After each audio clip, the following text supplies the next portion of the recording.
Mom, she locked us in the wardrobe again. The 5-year-old boy's voice broke the silence of the room. The woman turned around, gazing into her son's frightened eyes. What did you say, Merrick? She interjected, feeling a wave of anxiety run through her body. The child pressed against her leg and whispered, She says we're bad and Daddy doesn't love us anymore. It was like thunder. Izzy, a mother of 2, had just returned from a business trip yesterday. The nanny they'd hired a few months ago seemed like the perfect find, young, friendly, with impeccable references. But what her son had just said sounded like a nightmare. The woman squatted down in front of Merrick and looked him in the eye. What do you mean, sweetheart? What are you talking about? Her voice trembled. The boy remained silent, only clutching his small hands tighter. Then the voice of his older sister, 8-year-old Emma, came from nearby. She says you're a bad mom. She makes us stand in the corner when we do something wrong. Isa couldn't believe her ears. The nanny they trusted with their most precious possession, their children, could be so cruel? But the girl could have exaggerated something, couldn't she? She decided to find out for herself. That same evening, Isa set up a hidden camera in the living room. She felt paranoid, but there was no peace of mind. The next day, after pretending to leave for the office, she went to a cafe nearby to watch what was happening through her phone.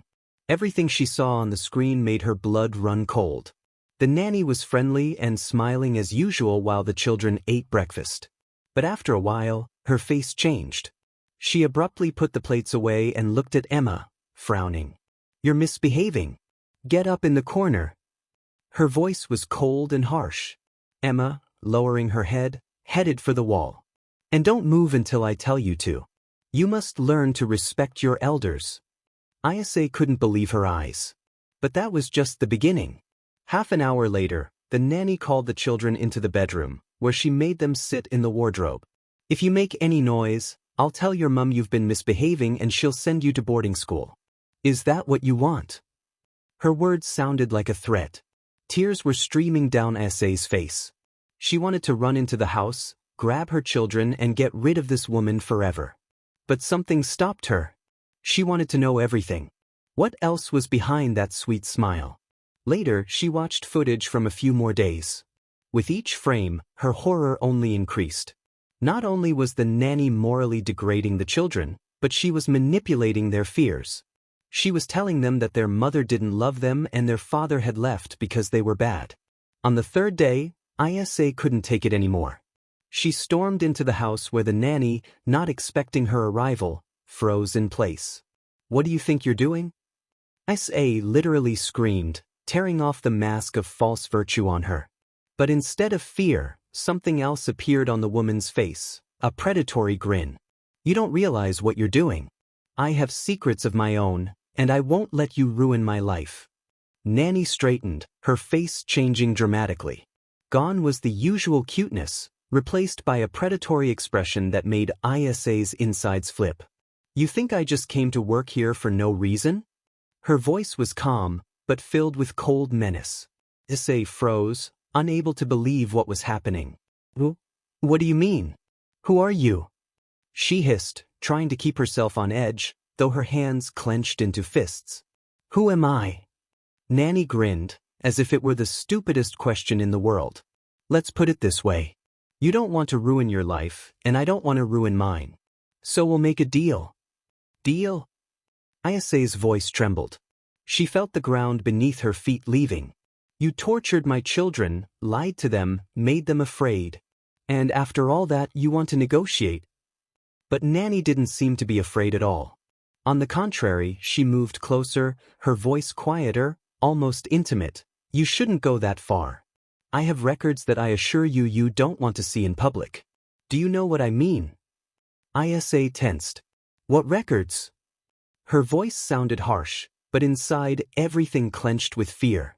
Your husband. His trips. His appointments. Did you think he works so hard for the family? You think he doesn't have time for you because of his business? She leaned a little closer, her eyes glittering with schadenfreude. What if I told you that I have proof that he works for more than just the good of your house? Isa felt her heart skip a beat. She didn't know exactly what the nanny meant, but her intuition told her that the matter could be serious. However, fear for the children overpowered everything else. "Are you threatening me?" she shouted, her voice shaking with anger. "No, I'm warning you. Go away. Leave me alone. Fire me, pay the compensation, and we'll part.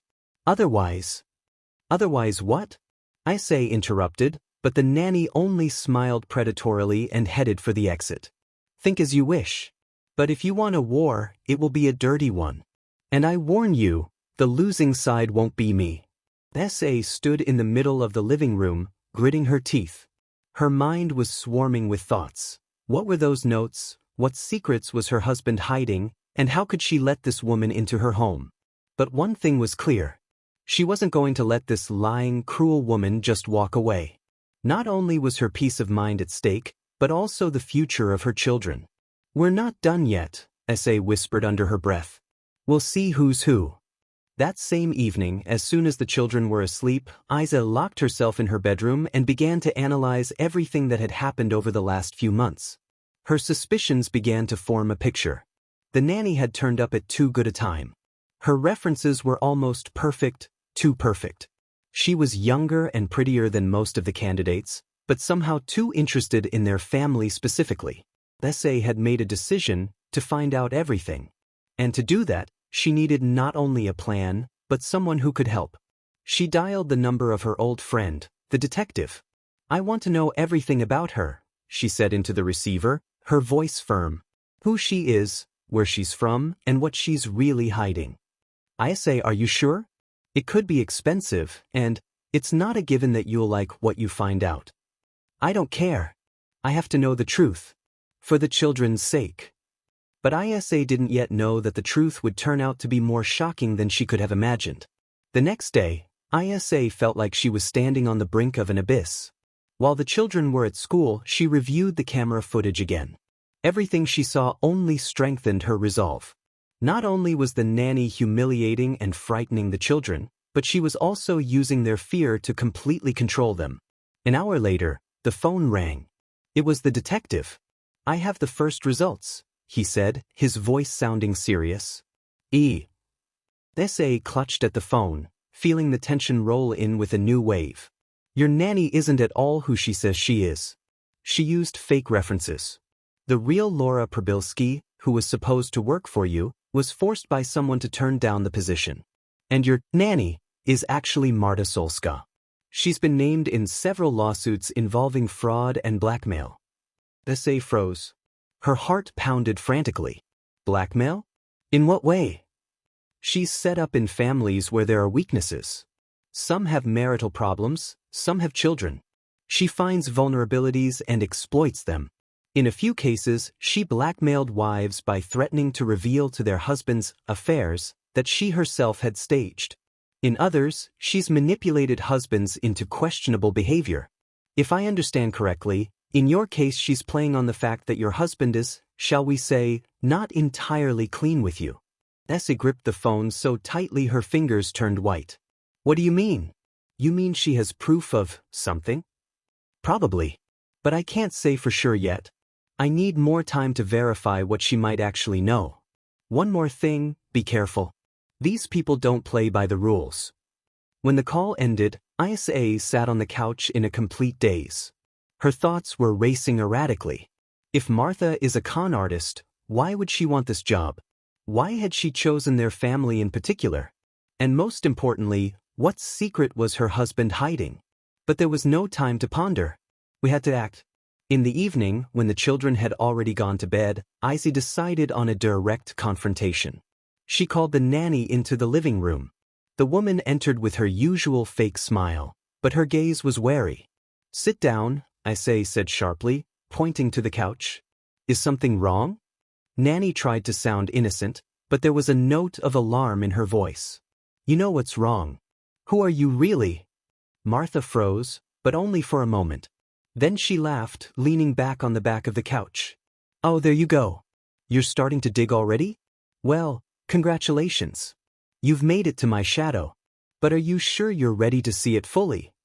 "I'm ready to do anything to protect my children." Isa stepped closer, her voice sounding like steel. Martha lifted her head, her eyes glittering coldly. You think I'm just going to tell you everything? No, honey, it doesn't work that way. Your family isn't the perfect family you think it is. And if I open my mouth, your life will never be put back together again. Are you willing to take that risk? You're scaring the wrong woman, S.A. whispered. Am I? Martha leaned forward. What if your husband isn't what he seems? You don't even know where he goes while you're away, do you? Or have you already begun to suspect? Isa clenched her fists, trying to keep her composure. I'm warning you, she hissed. Get out of my house before I call the police. The police? Martha laughed. And what are you going to tell them? That I was a bad babysitter? You have no idea how easily I'm going to get out of this situation. But you... S.A. realized that she had to be trickier with this woman. She couldn't let her feel defeated. Get out of my house now, she said in a calm but firm voice. And don't you dare come back. I'm willing to do anything to protect my children. Martha stood up, still smiling, but there was a glint of menace in her eyes. You're making a mistake, I say. But that's okay. Mistakes are expensive. Let's see how much you pay for yours. She headed for the exit, and the sound of the door closing echoed in S.A.'s ears. S.A. knew this was only the beginning. Questions remained unanswered. What secret was her husband hiding? And why had this woman chosen their family? But worst of all, Martha could be back. And now Isa had to be ready for anything.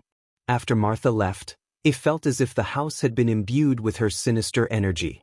The silence had become oppressive, and every rustle made her flinch. But she couldn't relax. Everything now depended on how quickly the detective could uncover the truth, and she could protect her children. The next morning, the phone rang as Isa was preparing breakfast. The detective spoke briefly and to the point. You need to meet me. I found something that might help you. But it has to be discussed in person. Isa arranged to meet him at a cafe, away from the house so the children wouldn't notice anything. At the place, the detective was waiting for her with a folder of documents. I've checked everything out, he began, handing over the folder. This woman isn't just a con artist. She's working with a group of people who are in the blackmail business. Their goal is to infiltrate a family, find out secrets, and then extort money.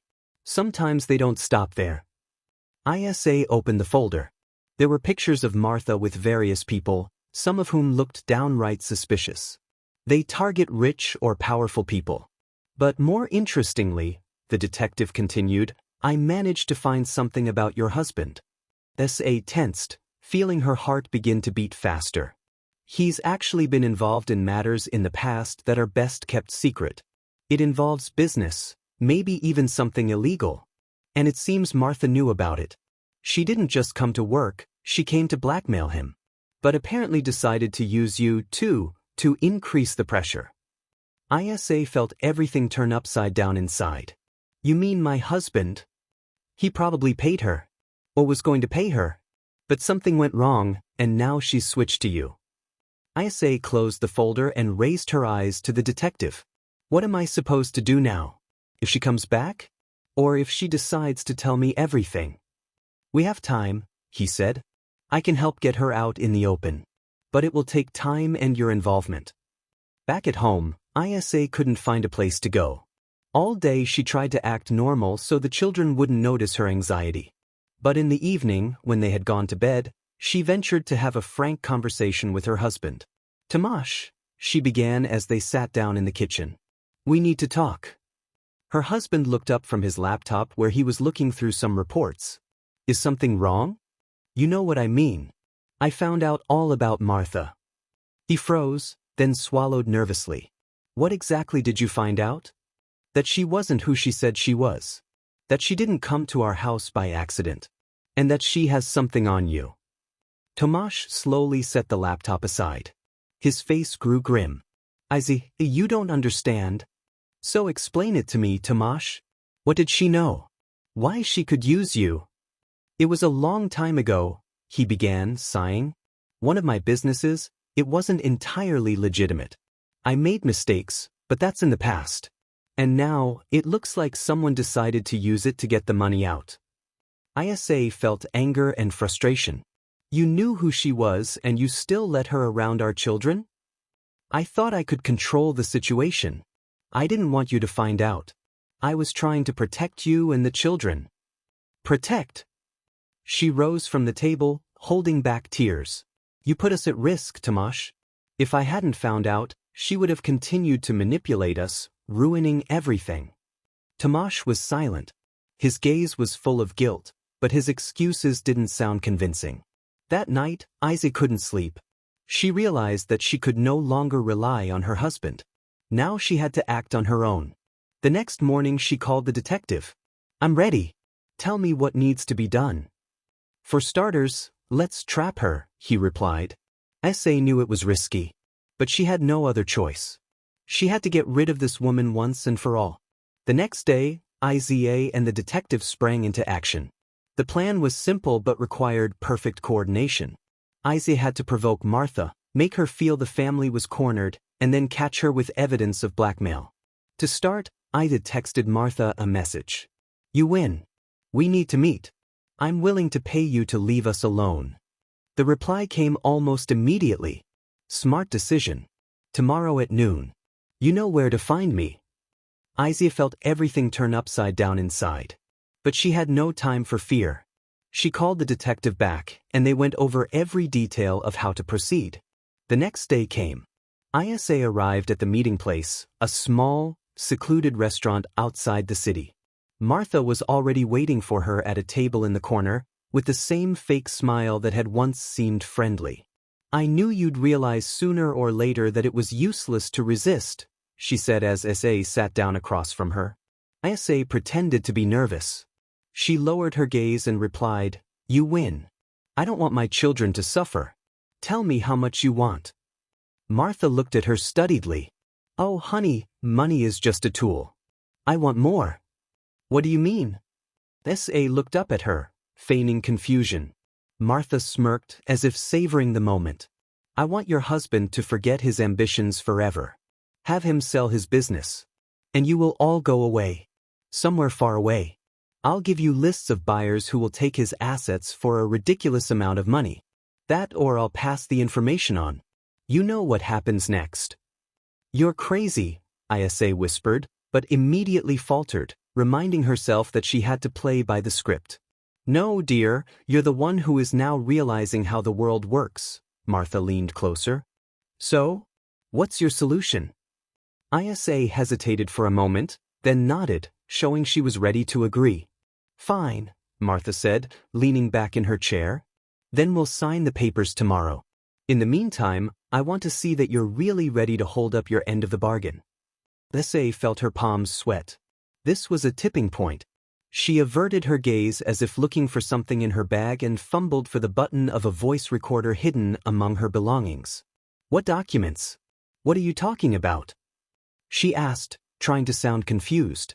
Contracts that confirm your husband is giving up the business and transferring everything to the right people. It's simple, I said. Either you agree or I will destroy your family. At that moment, two men appeared in the restaurant. They were the detective and his colleague. They approached the table without arousing suspicion and sat down next to the other guests. Well, time's running out, sweetheart. Shall we do this? Martha looked at her as if she knew she'd already won. But instead of answering, Isa calmly raised her head. You know, Martha, I'm sorry, but your game is over.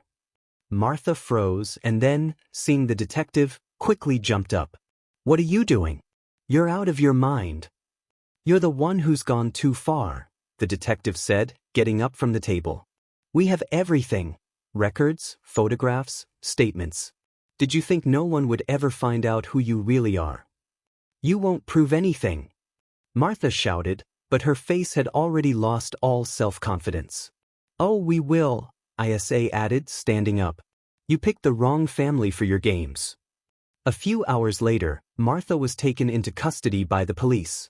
Her connections and schemes began to unravel, and soon the names of all her associates surfaced. For Isa, it was a victory, but with a taste of bitterness. She realized that now she had to deal with her husband and his secrets. In the evening, sitting in the kitchen, Isa looked out the window. Her children were sleeping peacefully, and Tomasz sat across from her with his head down guiltily. "I'm ready to forgive you," she said without looking at him. "But only if you'll be honest with me. Once and for all." "I'll tell you everything," he whispered. But in the back of her mind, Sa realized that their journey was just beginning. She knew the price of trust now, and knew she would never again let anyone jeopardize her family. The next day, Iza and Tomasz began a conversation that had been hanging in the air for a long time. She could no longer live in the shadow of a lie, and he apparently realized too that there was no point in hiding anything further. They sat at the kitchen table. Tomasz looked at his hands, as if searching there for answers that weren't there. "I want to know everything," Iza said, trying to keep her voice firm. "Not just about Marta, but about what you've kept from me all these years. If we're going to keep our family together, I have to know the truth."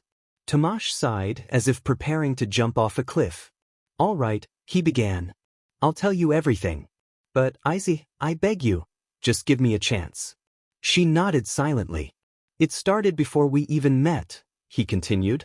"When I first started my business, I got in touch with people who helped me get back on my feet. But their help came at a price. They controlled me, blackmailed me, forced me into deals I would never have approved if I'd known how it would end. These people, were they someone Martha knew?" Iza asked, trying to piece it all together. Tomasz nodded. "I think she worked for them. She knew everything about me, even before she came to our house. I think her job was to destroy us from the inside out, to leave me with no choice but to go back to them." Iza felt a chill run down her spine. "Why didn't you tell me sooner?"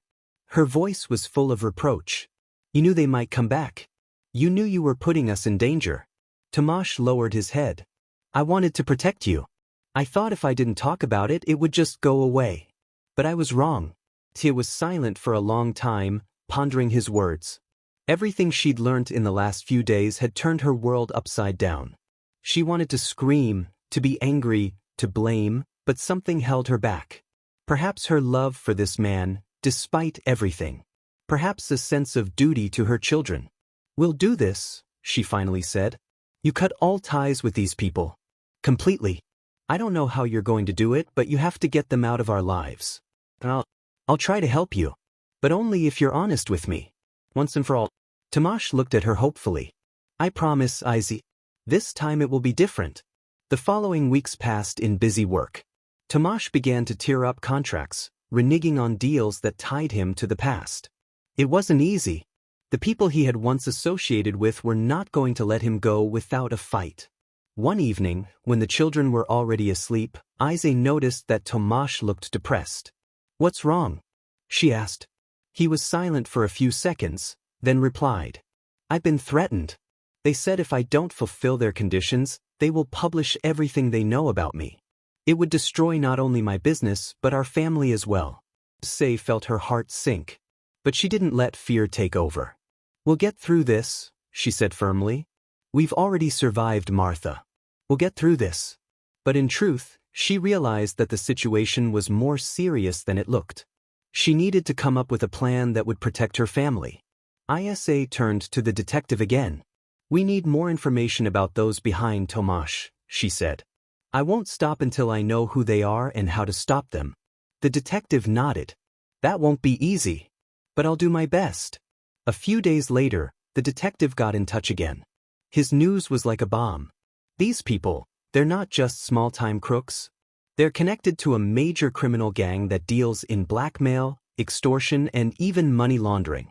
If Tomasz really wants out of this game, he's going to have to take a risk." Isa thought for a moment. "What if we gather evidence against them? Turn it all over to the police?" The detective frowned. "It might be possible. But it could be dangerous for you. These people don't leave traces and they don't forgive betrayal." Sa knew there was little time to think. Her family was on the brink of destruction. She looked at the detective and said firmly, "I'm willing to take the risk. Anything to protect my children." The next few days were the most difficult of her life for Isa. She knew they were in for a dangerous game. But she also knew there was no other way out. Her family was on the brink, but she believed she could save them. She didn't yet know that the ending to this story would be far more dramatic than she could have imagined. It had been several days since ISA and the detective had started preparing the plan. Every move had been thought out to the smallest detail, and every step required great care. Tomasz finally realized that he could not get out of this situation without his wife's help. He began to actively cooperate, even though he felt guilty for dragging his family into the story. Step 1. Gather evidence. The detective recommended that Tomasz continue to contact the people who had threatened him in order to bring them to light. To do this, IZA and the detective installed hidden cameras and recording devices in the house. Tomasz agreed to record every conversation, even if it meant confronting the men who held him in their chains again. One night as IZA sat in the kitchen staring at her laptop screen, she heard Tomasz talking on the phone. His voice sounded strained. "You'll get what you want. I'll hand over the documents. But I need more time." On the other end of the wire, someone answered short and cold. "You have 2 days. If you fail this case, you know what will happen." ISA clenched her fists, feeling everything boiling up inside. She couldn't let these people destroy their family. Step 2. Preparing for the trap. The detective suggested staging the transfer of the documents. The plan was simple. Tomasz would meet with the blackmailers and hand them forged papers that supposedly confirmed his surrender. But the police would be waiting at the meeting, ready to catch the criminals red-handed. Isa realized that this was a risk. These people don't forgive betrayal, and if they realized they were being conned, the consequences could be dire. But there was no choice. "We can't wait. The longer this goes on, the greater the danger to us," she told the detective as they discussed the details of the plan. The day of the meeting. Tomasz sat in his car outside the deserted warehouse where the meeting was to take place. He tapped his fingers nervously on the steering wheel, feeling the sweat rolling down his temples. Isa sat beside him, trying to stay calm, but her heart was pounding so hard it sounded like it could be heard outside. "You'll get through this," she said, squeezing his hand. "We've come this far. Now it's only forward." Tomasz nodded, but there was anxiety in his eyes. He got out of the car and walked towards the warehouse, holding a folder with forged documents. Isa stayed in the car, her hands trembling. She knew that at this moment the detective and the police were already nearby, ready to intervene. But the wait seemed endless. The warehouse. Inside, Tomasz was met by 2 men. One of them, tall and bald, immediately took the floor. "I hope you're not trying to trick us, Tomasz. It's not good for your health." Tomasz tried to speak confidently, although inside he was shrinking with fear. "I've brought the documents. Everything you asked for is here." He held out the folder and the bald man opened it and began to look through it. His face remained impassive. "You seem to have learnt to play by the rules," he said, closing the folder. But at that moment, the second man, stocky with dark eyes, frowned. "Something's not right here. Let's check it out." Tomasz felt a chill run down his spine. But at that moment the warehouse door opened and the police burst into the room. "Hands up. Everybody stay where you are." The detective's voice echoed through the building. The blackmailers tried to escape, but were immediately apprehended. The bald man looked at Tomasz with hatred. "You don't realize what you've done. This is only the beginning." The denouement. When it was over, Iza and Tomasz returned home. It was hard on their hearts. The criminals had been arrested, but the bald man's words kept them going. "Do you think they'll be able to take revenge on us?" Iza asked, looking at her husband. "I don't know," he answered honestly. "But now I will do everything I can to protect you." The next day, the detective confirmed that the police had launched an investigation into all of the group's connections. But Isa realized that their lives would never be the same again. She now knew the value of secrets and lies. She knew that their family could have collapsed at any moment, but she still held on. She and Tomasz decided to start over, without secrets and deceit. For the children, for each other. Isa looked out the window, watching her children playing in the garden, and thought that despite everything, they still had a chance to be happy. But deep inside there was still fear. What if these people don't stop? What if the past comes back? After all, sometimes even the strongest foundation cracks under the weight of what lurks in the darkness. It's been months. Isa and Tomasz's life gradually returned to normal, but the feeling of uneasiness never disappeared. It seemed that danger lurked somewhere nearby, waiting for the right moment. The first threat. One evening, when the children were already asleep, Isaiah and Tomasz were having dinner on the terrace, enjoying the silence and fresh air. Suddenly, Tomasz's mobile phone rang. The number was unfamiliar. "Don't answer it," Isaiah said sharply, but Tomasz had already picked up. A cold male voice sounded on the other end of the line. "Did you think it was all over? It's only the beginning. We always pay back our debts. Get ready." The connection cut off. Tomasz turned pale, and Isa looked at her husband in horror. "Was it them?" she whispered. Tomasz nodded slowly, clutching the phone so tightly that his fingers turned white. "We must contact the detective immediately," Isaiah said firmly. "We can't wait for them to strike first." Preparing for another strike. The detective arrived later that evening. He looked wary, but not surprised. "I expected they might try to come back," he said, checking the phones and security cameras in the house. "These people never give up until they get what they want." "But they're under arrest," Isa objected. "We saw it ourselves." "Not all of them," the detective replied, frowning. "There are always those who remain in the shadows.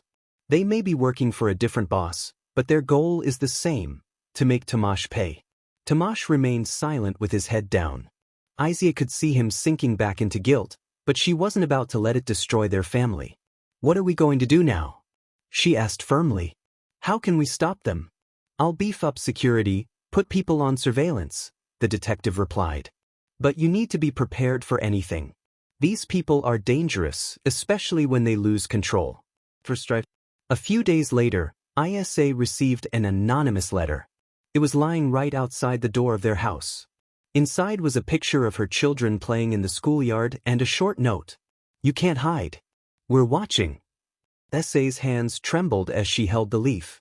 She realized it wasn't just a threat, it was a warning. "We have to leave," she said to Tomasz when he returned from work. "We have to hide." But Tomasz shook his head. "We can't run forever. I'll do whatever it takes to protect you. I won't hide behind your back this time." The solution. Isa knew she couldn't be a victim again. She decided to meet the detective in person and propose the plan that had been brewing in her head. "We won't hide. We'll lure them into a trap.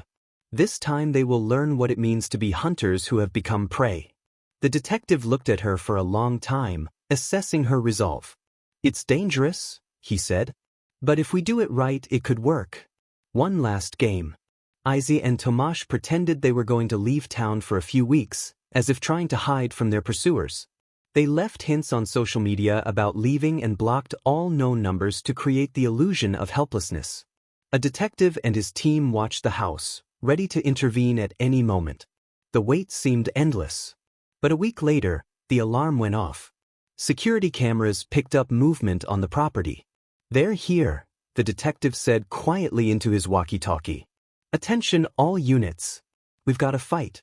Two masked men burst into the house, hoping to take the family by surprise.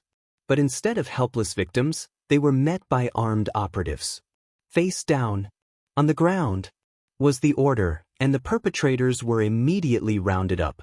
Isa was relieved to see what was happening through the monitor screen, but something told her it wasn't over yet. Suddenly, the detective shouted into his radio. "All units to the house. This is a diversion." The finale. She dashed for the exit, but at that moment she heard the door from the backyard open with a clatter. Someone was in the house. Tomasz rushed to the children to lock them in the basement, and Isa grabbed the nearest heavy object, preparing for the worst. A tall man in a black jacket appeared in the doorway. It was the same bald-headed ringleader who had once threatened Tomasz in the warehouse. He raised his hands slowly, grinning. "No need to resist," he said calmly. "It's the end of the game." An abrupt ending. Isa stood breathing heavily, clutching the heavy vase in her hands. Images of the children, Tomasz, the detective, flashed through her mind. She knew she had only one chance. "You forgot one thing," she said, looking him straight in the eye. "We can play dirty too." And the next second there was the sound of a gunshot. The final clash. The sound of a gunshot broke the silence. Everything froze for a second. The bald-headed leader slowly lowered his gaze to his chest, where a dark stain was blurring. His eyes went wide with shock. Behind him stood Tomasz with trembling hands, clutching the pistol he had managed to grab from the hiding place the detective had set up in the house for emergencies. The ringleader staggered back, but his face still bore a wicked grin. He tried to take a step forward, but at that moment the detective and his team burst into the house, guns at the ready. "On the ground!" shouted one of the operatives, but the man could no longer resist. He collapsed to the floor, breathing heavily, still trying to say something. Shocked by what had happened, rushed to the children who were crying in the corner of the basement. She held them tightly to her, whispering that it was over. The denouement. After hours of questioning, examining the scene and taking statements, the detective finally sat down next to Tomasz and Izzy. "You're in no further danger," he said firmly. "The ringleader is dead. The others are under arrest. It's over." I was silent for a long time, holding her husband's hand. Her heart was still racing. "Is it really over?" she whispered, not taking her eyes off the window, where dawn was already breaking. The detective nodded. "This time they wouldn't be coming back." Several months passed. Izzy and Tomasz sold the house, leaving behind all the dark memories. They moved across the country, to a small coastal town, to start a new life. The children, fortunately, recovered quickly from the horror they had experienced. Their new home was filled with light and tranquility, something Izzy had dreamed of for so long. But sometimes, when she woke up at night, she could still hear that fatal gunshot. Hearing the bald ringleader's cold voice, seeing his mocking eyes. But in those moments when the past knocked at her consciousness, Isa reminded herself of the most important thing. Her family had survived. And that was what mattered most. Thank you for walking this journey with the characters in this story. I hope this story about the strength of family, forgiveness, and new beginnings has inspired you and reminded you of the importance of support and love even in the most difficult times. If you enjoyed this story, don't forget to leave your impressions and comments. Your thoughts and feedback are very important and inspire new stories. Subscribe and give us a like so we don't miss new stories. I apologize for any errors in the text. Thank you for your understanding and support.